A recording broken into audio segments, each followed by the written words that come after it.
Hey guys, welcome back to the channel. And if you recognise that opening line, I borrowed that from Two Wheeled Willie because he says that at the start of his videos. So Willie, you know what they say, imitation is the sincerest form of flattery, so I just thought I'd borrow your opening line there for that video.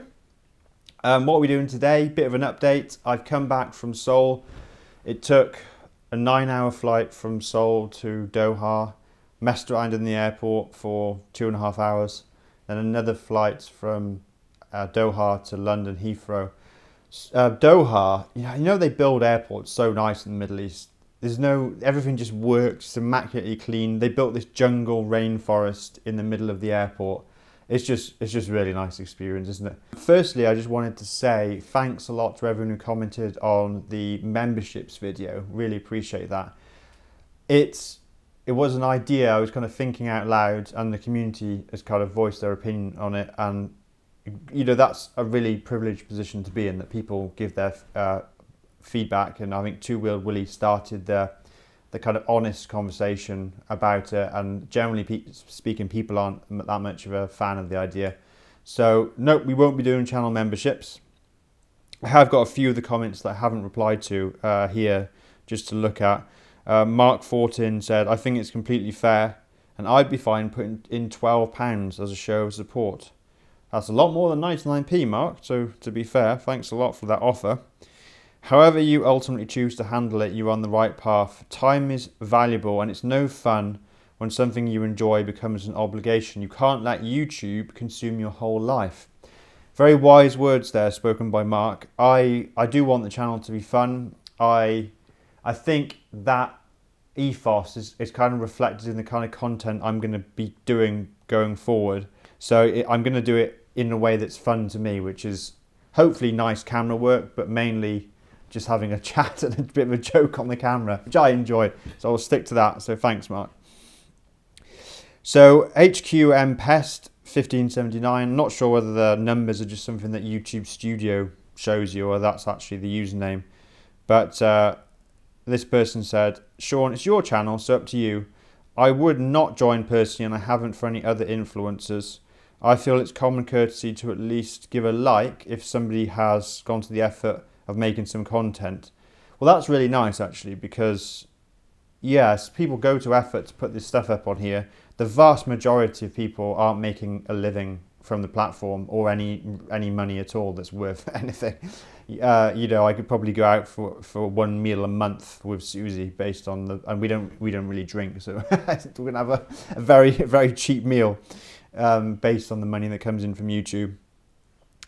Final part is, have you actually said how much you paid for the Oxford jacket? I've seen one brand new on sale. I actually paid $39.99 on Ghost Bikes. That was a really good deal. Maybe they were discontinuing that line item. It is available more expensive on other companies. It's probably worth the £80-90 it's up for sale at. I really like it. It just is a great jacket, really. On the subject of jackets, Susie is trying on a few jackets at the moment. I bought her 3 jackets to have a look at, because her very sporty pink and black jacket doesn't really go with the Goldstar. So even I thought they wasn't a good match. So what we're doing is she's going to have a few new jackets and she'll choose one. And she's not here now, but I'll get Susie to show you some of the jackets that she's considering purchasing. Basically because you might have wives or girlfriends, partners, whatever, who want to ride pillion. So some of these jackets are quite nice, and if you're not going to buy them yourself, have a look at this video, not this one, but have a look at the video that we'll put up when Susie comes on. I'll show you the jackets.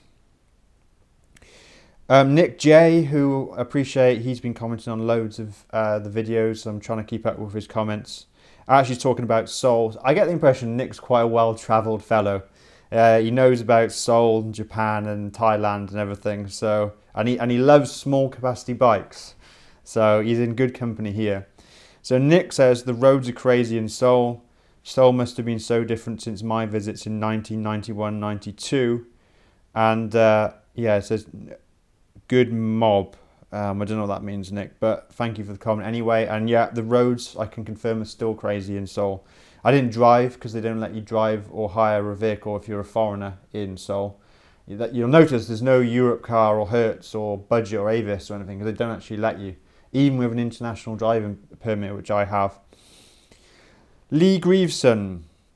Oh, nice long comment from Lee. As your channel grows, you'll not be able to have the time to reply to all comments, paid up or not. You don't want to be in the situation when people start complaining that they pay you and expect a reply. If the heart symbol means you read a comment, that should suffice. If the original comment didn't require a response. I should like to think that viewers are grown up enough that to understand you can't possibly reply to increasing numbers. Stuart Fillingham certainly doesn't. Doesn't mean I'm going to stop watching him because he doesn't reply. You provided the video in the first place. You don't owe us beyond that. Well, that's a really interesting way to view it, actually. So thanks, Lee, for kind of just rejigging my optics of how maybe kind of what I need to give to the community. That's made me think. So thanks for writing that. Tom Ford said, you have a BSA Goldstar. Dude, wow, show us that please. Well, I know, I have a BSA Goldstar, it's Highland Green. I just haven't had time to film with it yet. I've been curtailed by bad weather. Then I've been to Korea, and so I haven't had time to do much on, and Susie and I went on holiday as well. So since the bike got delivered, it's been 6 weeks now, but I haven't had a chance to get out on it that much. But I do love it. It's a fantastic bike, and I think BSA are beginning to come of age.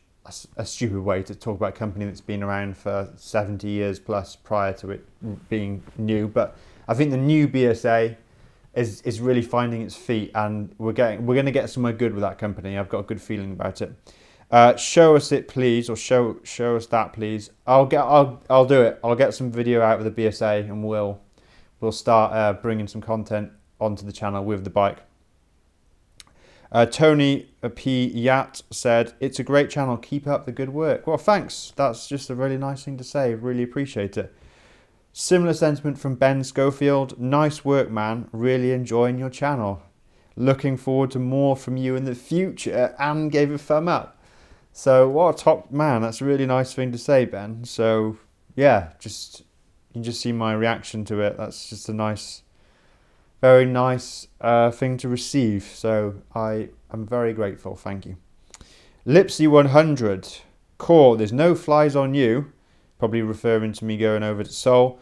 Regarding comments, me and myself, I will write comments. I will have no regard for you if I write what you think. I'm not always right or PC. Well, good for you. Good for you. I just hope I don't upset you. Joining some club, for me it's a big no. I never do that with another channel. Do not intend to start now. So that's very much against the membership. So thanks everyone. Those are just the top comments that the YouTube studio is showing me. Not selected in any kind of order or preference or anything. Just picked those comments as the most recent ones on the membership for the channel video that I put up. Okay, right. Next, wanted to share something about what I noticed in Seoul, and it's that motorcycles are actually very appreciated in Asia. I think that part of the world. They're an amazing two-wheeled, accessible transport that anyone can use, man, woman, young or old. They just seem to make the whole society run. I went to these markets in Dongdaemun Square, and there's like thousands of little stalls. It's like a hive of activity. All these little small business owners trying to sell their wares. It's very, very different from a UK high street, should we put it like that? But anyway, this whole place is kind of run on motorcycles because the shop owners commute to the work. All the deliveries are done on bikes, and they're all little 125s or 250s, 300s probably at the most. The bikes I saw most often were Honda Super Cub and the Vespa scooter, all modified. Some of the bigger bikes there as well. And I also saw a Honda Hunter Cub CT125, which you don't actually get in this country. That's an adventure 125 from Honda. I mean, how cool is that? But you don't get them here. So I saw a couple of those. But yeah, all the customers come to these shops on these bikes. I just think here, everyone is using the motorcycle kind of as this cherished ornament thing that they basically go out on a couple of times a week. I know some people do commute, but over there it's like their way of life. They are making, you know, this whole commercial ecosystem is run by people coming back and forth on bikes. It's really different. So yeah, just a bit of a nod, you know, Asia doing something right in that respect. Two-wheel personal transport. It doesn't even need to be electric. Obviously electric suits that environment very well, but even these frugal 125s, what's not to like about that? They just love them, and I think they appreciate them perhaps a bit more than we do over here, for riding and also, yeah, just day-to-day life. Okay, so for the next thing, I've actually got some corrosion inhibitor, so I'll just show you that. I've gone for the ACF 50 brand, and I've had to get this big tub, which was furiously expensive. It cost £75 to get this tub. And I'm going to paint it onto both my bikes, actually. I didn't know which brand to go for. I just went for ACF 50 because it's like the tarmac of corrosion inhibitors, or the Hoover. You know, it's a brand which people refer to as the actual the noun, or I probably messed that up, but you know what I mean. It's the one everybody talks about, and I'm going to paint it on because I don't want to spray it and get overspray over stuff. And that leads me on to an important question: is what do you actually apply this stuff to? Do you put it on exposed nuts and bolts? Do you put it on engine casings, which are going to get hot? Do you put it on exhaust manifolds or exhaust end cans?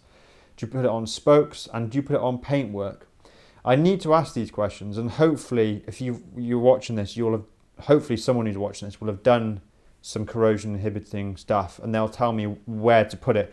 Do you slaver it over everything? Because I know that it does give certain elements of the bike a bit of a sheen. So if you think you've got matte, satin, gloss, chrome surfaces, you've got plastic, you've got metal, you've got wiring, you've got rubber, do you like splash it on everything, or are you selective with the surfaces you put it on? So if you do know, and you have used ACF 50 or another inhibitor, then let me know about that, because I'd just be interested to know how you do it.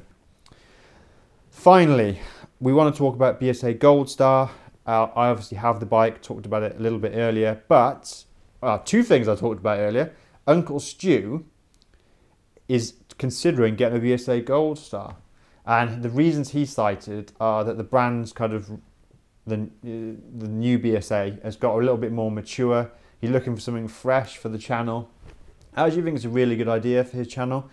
He's obviously known as basically the Royal Enfield guy. He's got loads of Royal Enfield bikes. Royal Enfield kind of give him new bikes to promote and test on the channel. If you got a BSA, it'd just be so nice to have both of those brands in back-to-back comparisons. I just think he should do it. I think it'd be really good, really, really good for his channel. And it would get new viewers, and it would also mend the divide a little bit between the Royal Enfield owners who think the Interceptor's better and the BSA Goldstar owners. Wouldn't it be nice if all the Enfield fans on his channel, which definitely is probably loads, he's got 109,000 subscribers, they could then see the BSA in more of a positive light.